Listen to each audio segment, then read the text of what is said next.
Auspician este programa Provincia Bursátil y Provincia Fondos. Cuando busque alternativas de inversión, consulte a los expertos. Acérquese a cualquier sucursal del Banco Provincia o llámenos al 011 43 48 94 15.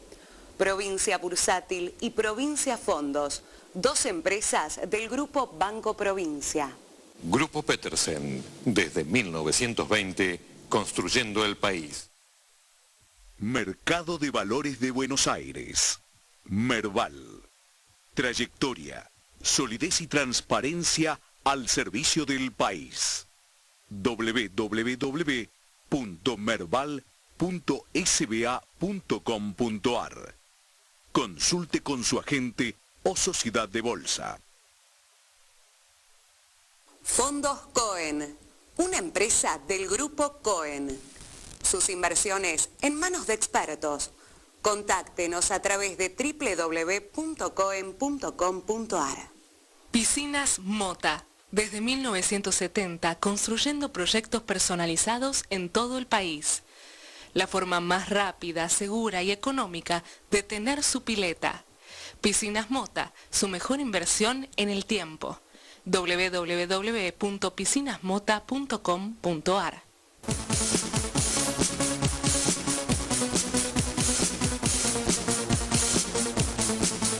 Hola, ¿qué tal? Muy buenas noches. El placer de recibirlos en otra edición de Futuros y Opciones. Y aquí nosotros, todavía esperando la suba de fin de año. Faltan 17 días, algo de expectativas todavía hay de esa gran suba que generalmente tienen los mercados a fin de año, que hasta ahora da la sensación de que no se enteraron. Rubén Pascual, ¿y cómo está? ¿Cómo te va? Lo último que hay que perder es la esperanza. Quedan 17 días, vamos tachando. Hoy no, y así. Y bueno, la verdad es que tuvimos otra vez bueno, digamos un fin de semana, ¿no? Porque nos salvamos de esos feriados con la enorme volatilidad cuando se realizó la cumbre de Europa. Creo que quisiera tocar tres temas. Básicamente me da la sensación de lo que se está avanzando quizás para el mediano plazo, si lo logran concretar, porque la verdad es que hoy por hoy creo que ni ellos saben dónde están parados, puede llegar a terminar siendo bueno. El tema es en el corto plazo. Me parece que esta suerte de unión fiscal es algo que muchos pregonaban cuando se decidió crear esta eurozona, algo que obviamente está faltando. Decimos siempre que hay una unión monetaria, pero no hay una unión fiscal. La otra cosa que quedó bastante claro es que se va a proveer de la liquidez suficiente a los bancos. El problema es, una cosa es ayudar a los bancos y otra cosa es ayudar a los países, y acá están las dudas. Y la otra situación para analizar tiene que ver con el tema de los endeudamientos y la política de ajuste que no puedan frenar el crecimiento. Creo que eso es lo que reflejan las bolsas con estas caídas que tuvieron cuando analizaron un poquitito la letra fina. Te agrego una sola cosita, perdona que te interrumpa ahí, pero hay un factor que decías que me parece muy importante destacar. Al mismo tiempo que le inyectan mucha liquidez a los bancos están licitando los bonos que licita Europa. Sí. Entonces, ahí hay una competencia. Si bien bajaron mucho los riesgos países de Italia y de España, los bancos o los intermediarios financieros terminan comprando deuda estatal y le sacan valor o préstamos a las empresas privadas. Por eso el ajuste se siente más en el mercado accionario que en el mercado de bonos. Tal cual. Y analizando un poquito toda la información, la verdad que me llené de dudas. Viste que hay una suerte de penalidad que se va a dar cuando los países tengan un determinado nivel de déficit. Es un matrix reforzado, un 3%, cuando las relaciones deuda-PBI superen el 60%, bueno, ahí hay una penalidad, van a tener que hacerse cargo los países que incumplan.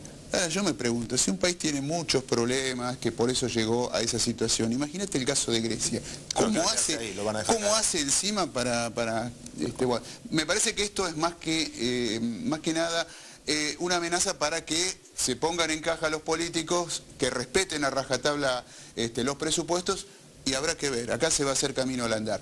Ese es un tema. El otro tema, y voy al tema a la situación argentina, y vemos que tenemos un mercado local que se está disociando bastante, más allá de que en Europa tienen sus propios problemas, en Estados Unidos vemos indicadores un poquitito mejores, terminando el año bastante mejor, con una economía que está mejor de lo que se veía hace por lo menos 6 meses atrás. La bolsa argentina, inmersa en un país que todos vemos un crecimiento, seguramente terminaremos en el orden del 9% de crecimiento, sin embargo vemos que es una de las bolsas que más está cayendo en el mundo. Me acordaba de la famosa nueva economía de fines de la década del 90, cuando en ese momento había acciones que volaban, había que ponerle .com a una compañía y volaban, hasta que en algún momento alguien dijo, vamos a ver qué hay adentro de las compañías, vamos a analizar los fundamentos de las compañías. Y ahí muchos se dieron cuenta que se estaba vendiendo humo. Había compañías que llegaron a valer 50, 100 veces el verdadero valor de esas compañías. ¿Te acordás de esos price earnings de 200 años?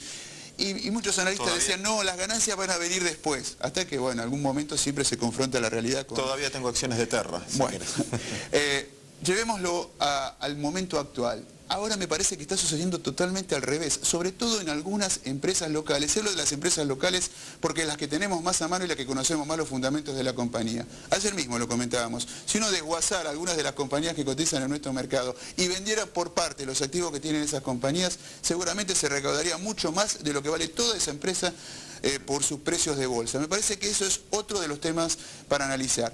Y el tercer punto que quiero tocar acá, Claudio, es el pago que se está realizando sobre el cierre de la semana. Se van a volcar aproximadamente 2.500 millones de dólares en distintas monedas, de acuerdo al tipo de cupón de PBI que tenga cada inversor.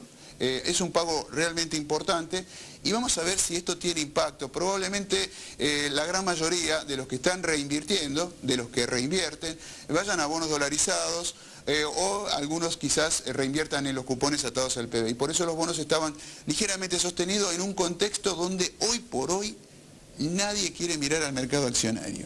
Nunca den por muerta la bolsa. Esto lo vimos varias veces, repito. Las empresas valen por lo que ganan, pero también por los activos que tienen.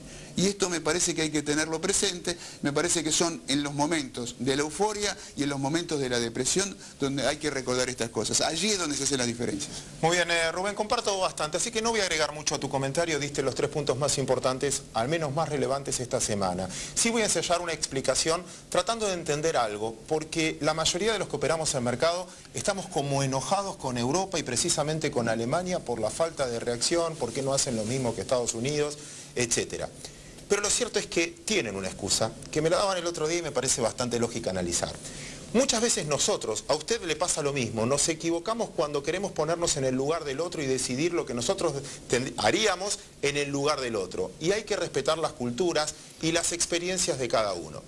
Muchos de los que gobiernan hoy son hijos de la generación de 1930. En Estados Unidos, la crisis del 30 pegó por la depresión. El miedo a perder el trabajo, el miedo a la, no desaceleración económica, a la depresión económica hace que el americano prefiera inyectar la liquidez que sea suficiente, darle a la maquinita, emitir, repito, lo que sea suficiente con tal de no volver a vivir ese proceso. Por eso son mucho más agresivos, no le tienen miedo a la inflación, porque nunca vivieron procesos inflacionarios muy altos. O si lo vivieron en la década del 80 salieron rápido. Lo que no quieren vivir es otra etapa de depresión. Los que dirigen hoy son hijos de los que vivieron o los protagonistas en la década del 30.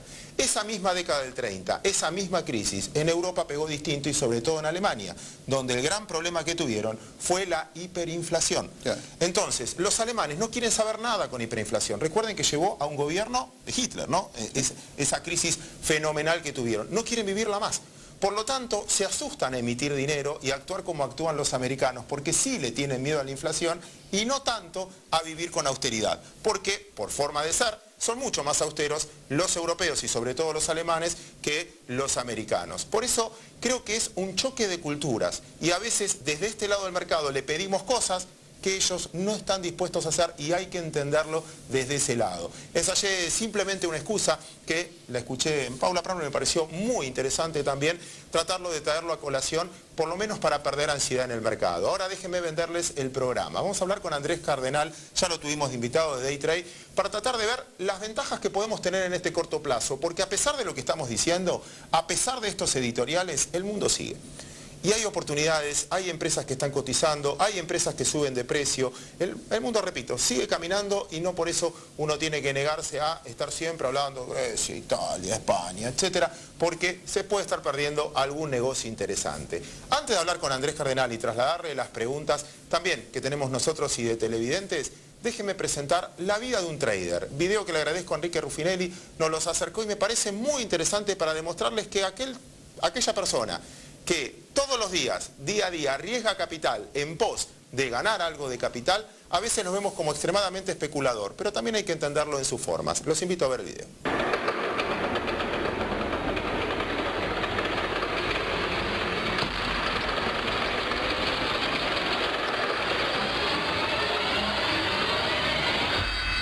us gamblers.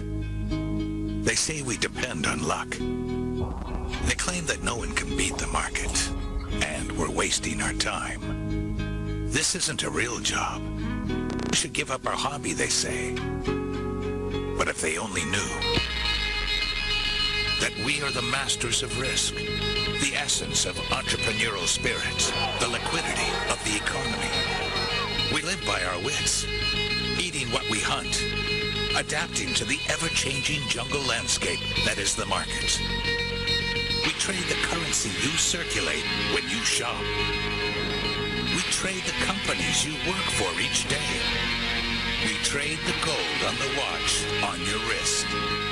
While you wilt at the sight of failure and loss, we relish adversity. We are not afraid to take losses, to talk about our losses, to rebound from our losses. Those are our defining moments.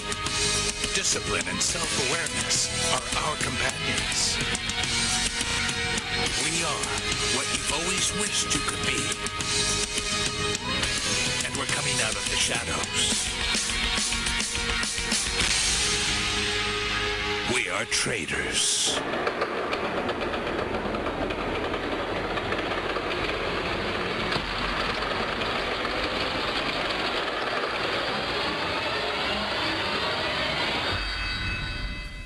Será una próxima película, quién lo sabe. ¿Te sentís identificado, Andrés Cardenal? Ante todo te saludo. ¿Sos un trader?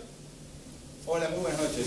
Sí, en algún punto diría que somos todos traders y a veces también somos todos inversores, pero me parece que esa descripción que estábamos viendo corre para ambos casos, ¿no? Tanto para el trader, que a lo mejor es el que arriesga capital en el corto plazo de una manera un poco más dinámica, como para el inversor, que es quien toma posiciones de largo plazo pensando en las perspectivas de los próximos años de las compañías. Básicamente, si arriesga capital, se hace un análisis que es un trabajo realmente muy arduo y, como bien decían en el spot, se come lo que se caza. Es decir, el que opera en el mercado no obtiene ganancias que no haya generado. Y eso es bastante más valioso y me parece a mí más meritocrático que lo que pasa en muchas otras industrias, ¿no? Bien, Andrés, entonces vamos a nuestro juego ahora. Lo decía en la presentación del programa, ¿qué oportunidades estás viendo en esta volatilidad diaria? Que no me quiero refugiar en ella, porque finalmente el dinero inteligente algo tiene que hacer y te pedimos ese consejo a vos. Me parece que hay muy buenas oportunidades, especialmente en compañías de alta calidad, ¿no? Ustedes hablaban recién de las .com y yo pensaba, por ejemplo, qué diferente que es esa descripción de lo que estamos viendo, por ejemplo, en el caso de Apple, Google, Cisco, Intel. Estamos hablando de empresas que son de las más grandes del mundo, que tienen ganancias muy sólidas, balances que están realmente muy fuertes con cash y sin deuda, es decir, el riesgo de quiebra prácticamente no existe. También me parece que hay alternativas muy interesantes en consumo, en marcas fuertes, como por ejemplo Nike, Starbucks, McDonald's. Estamos hablando de todas empresas que, aunque viniera una recesión global muy fuerte, yo estoy seguro que seguirían teniendo buenos resultados y que serían una oportunidad de compra. Muy bien, Andrés, y te llevo a la pregunta que nos hacíamos al comienzo del programa. Ya estamos a 13 de diciembre, todavía estamos esperando esta suba de fin de año, que tradicionalmente es el mejor momento para los mercados. ¿Crees que todavía es factible que el año termine un poquitito mejor o ya con los sucesos de Europa perdimos la oportunidad? No, me parece que todavía no hay que dar por perdida la oportunidad de algún rebote en las próximas semanas, digamos, porque la realidad es que este mercado lo que está demostrando es que si Europa no hace más macanas, la bolsa tiene ganas de subir. Como ustedes decían recién, los datos económicos en Estados Unidos siguen siendo bastante buenos. Me parece entonces que en el corto plazo hay oportunidades de ganancias. Ya después, entrando en el 2012, seguramente habrá que evaluar mejor la situación y hay que ver si Europa finalmente logra encaminar un camino de solución y qué efectos puede tener todo esto en la economía real. Por lo tanto, te diría, soy bastante más cauteloso, ¿no? Pero a corto plazo creo que hay margen para subas. Andrés, por último, y ya no molestamos más de tu tiempo, Argentina. Decía Rubén claramente en su introducción, va a haber cobro de cupones, va a haber renta. ¿En qué crees que van a reinvertir? ¿Dónde aconsejarías reinvertir eso que se está cobrando o quizás el consejo es esperar y no reinvertirlo? Me parece que todavía en Argentina sigue siendo conveniente mantener posiciones de riesgo más bien bajo, ¿no? Me parece que los bonos cortos en dólares son una gran oportunidad, tasas del 10% no se consiguen prácticamente en ningún activo y el riesgo de default de Argentina, cuando uno ve los fundamentals, es realmente muchísimo más bajo que el de, por ejemplo, los países europeos. Me parece que también los cupones atados a PBI todavía tienen buen margen de ganancia. Las acciones, como decía Rubén, me parece son una gran oportunidad. pero hasta que el contexto internacional no mejore un poco, veo difícil que haya una suba sostenida de precios. Andrés Cardenal, muchísimas gracias por tu participación hoy en Futuros y Opciones. Un placer. Bueno, nosotros vamos a ir a una pequeña pausa. ¿Qué tenemos para después? Una mesa de debate con el amigo Rubén Pascual y con el amigo Juan Napoli, vicepresidente de Napoli Sociedad de Bolsa. Con él vamos a tratar de develar un poquito qué puede venir en Argentina y debatir algo que me parece muy interesante para poner sobre la mesa. Cuando uno compra acciones, finalmente está confiando en una compañía. ¿Son confiables? Lo discutimos después de la pausa.